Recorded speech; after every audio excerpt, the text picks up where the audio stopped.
Hello दोस्तों, railway group D का exam 17 अगस्त से लेकर 11 अक्टूबर तक कुल 5 फेज में। अगर शिफ्ट की बात करें तो टोटल 99 शिफ्टों में कंप्लीट कराए गए हैं। तो आज के इस वीडियो में 1 लाख प्लस कैंडिडेट के डाटा पर आधारित सभी 99 शिफ्टों का शिफ्ट वाइज एवरेज स्कोर के आधार पर देखने वाले कि कौन से ईजी शिफ्ट थे, कौन से मॉडरेट शिफ्ट थे एवं कौन से हार्ड शिफ्ट थे। साथ ही जानने वाले कि नॉर्मलाइजेशन होने के बाद कौन कौन से शिफ्ट वाले कैंडिडेट को सबसे ज़्यादा फायदा होने वाला है। तो इसके रिलेटेड भी आप सभी को सारी जानकारी मिलने वाली है, इसलिए सभी वीडियो को पूरा अवश्य देखिएगा। तो चलिए आज का वीडियो स्टार्ट करते हैं। तो रेलवे ग्रुप डी का एग्जाम 17 अगस्त से लेकर 11 अक्टूबर तक कुल 5 फेज में कंप्लीट कराए गए हैं। फेज वाइज आप सभी देख सकते हैं कि फेज वाइज टोटल कितने शिफ्टों में एग्जाम लिया गया है। फर्स्ट फेज का एग्जाम 17 अगस्त से लेकर 25 अगस्त तक लिए गए थे और इस बीच कुल 18 शिफ्टों का एग्जाम हुआ था। सेकेंड फेज का एग्ज़ाम 26 अगस्त से लेकर 8 सितंबर तक लिए गए थे और इस बीच कुल 23 शिफ्टों का एग्ज़ाम हुआ था। थर्ड फेज का एग्ज़ाम 8 सितंबर से लेकर 19 सितंबर तक हुए थे और इस बीच कुल 26 शिफ्टों का एग्ज़ाम हुआ था।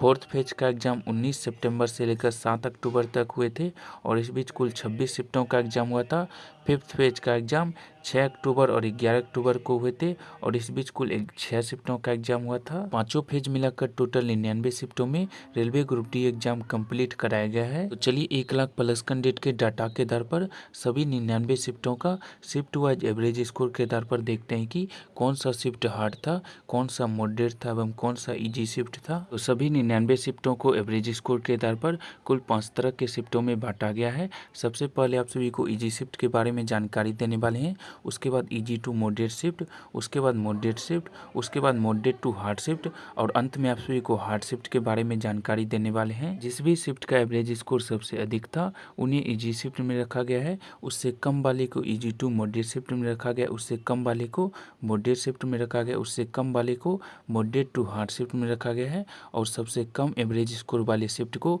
हार्ड शिफ्ट में रखा गया है। तो चलिए अब शिफ्ट वाइज एवरेज स्कोर के आधार पर easy, easy to moderate, moderate, moderate to hard और हार्ड शिफ्ट के बारे में जानते हैं। तो सबसे पहले ईजी शिफ्ट के बारे में बात करते हैं कि कौन कौन सी ईजी शिफ्ट है। तो ईजी शिफ्ट में आप सभी के मात्र 2 ही शिफ्ट है, 30 अगस्त का थर्ड शिफ्ट, उसके बाद 15 सितंबर का सेकेंड शिफ्ट। यही 2 मात्र शिफ्ट है जो कि सबसे ईजी शिफ्ट है। उसके बाद ईजी टू मॉडरेट शिफ्ट की बात करें तो ईजी टू मॉडरेट शिफ्ट में आप सभी के 7 अक्टूबर के थर्ड शिफ्ट, 7 अक्टूबर के सेकेंड शिफ्ट, 30 सितंबर के फर्स्ट शिफ्ट, उसके बाद 30 सितंबर के थर्ड शिफ्ट, 29 सितंबर के थर्ड शिफ्ट, उसके बाद 28 सितंबर के सेकेंड शिफ्ट, 28 सितंबर के थर्ड शिफ्ट, 27 सितंबर के सेकेंड शिफ्ट,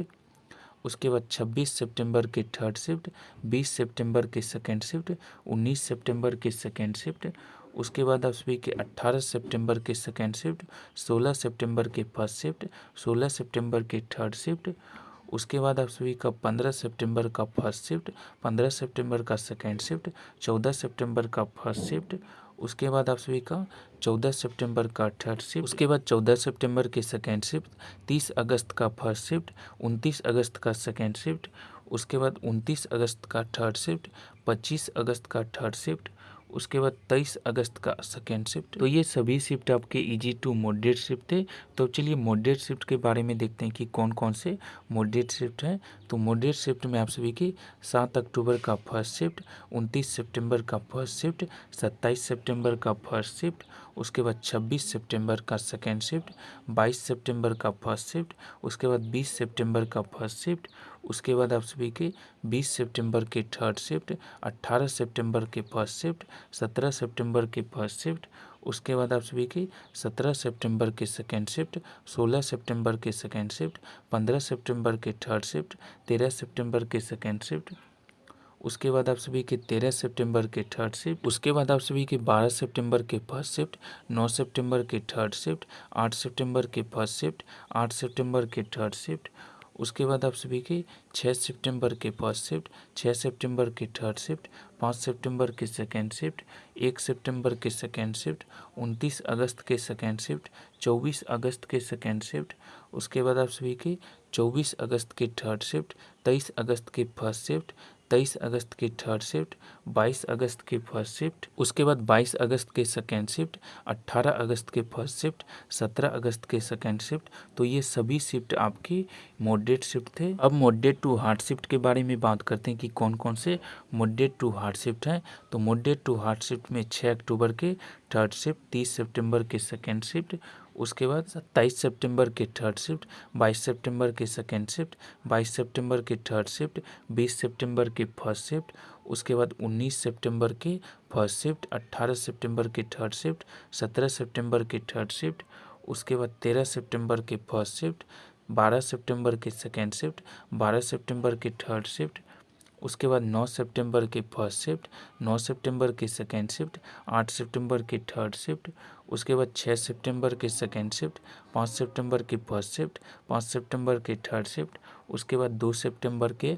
फर्स्ट शिफ्ट, 2 सितंबर के सेकेंड शिफ्ट और 2 सितंबर के थर्ड शिफ्ट, उसके बाद 1 सितंबर के फर्स्ट शिफ्ट, 1 सितंबर के थर्ड शिफ्ट, उसके बाद 30 अगस्त के सेकेंड शिफ्ट, 26 अगस्त के फर्स्ट शिफ्ट, 26 अगस्त के सेकेंड शिफ्ट, 25 अगस्त की फर्स्ट शिफ्ट, 24 अगस्त की फर्स्ट शिफ्ट, उसके बाद 22 अगस्त के थर्ड शिफ्ट, 18 अगस्त के सेकेंड शिफ्ट, उसके बाद 18 अगस्त के थर्ड शिफ्ट, 17 अगस्त के फर्स्ट शिफ्ट, 17 अगस्त का थर्ड शिफ्ट। तो ये सभी शिफ्ट आपके मॉडरेट टू हार्ड शिफ्ट थे। अब हार्ड शिफ्ट की बात करते हैं कि कौन कौन सी हार्ड शिफ्ट है। तो हार्ड शिफ्ट में आप सभी के 11 अक्टूबर के सेकेंड शिफ्ट, 6 अक्टूबर के फर्स्ट शिफ्ट, उसके बाद 6 अक्टूबर के सेकेंड शिफ्ट, 29 सितंबर के सेकेंड शिफ्ट, 28 सितंबर के फर्स्ट शिफ्ट, उसके बाद 26 सितंबर के फर्स्ट शिफ्ट, 19 सितंबर के थर्ड शिफ्ट, 26 अगस्त के थर्ड शिफ्ट, उसके बाद आप सभी के 25 अगस्त के सेकेंड शिफ्ट। तो ये सभी शिफ्ट आप सभी के हार्ड शिफ्ट थे। तो इस बार इजी वाले मात्र 2 ही शिफ्ट थे,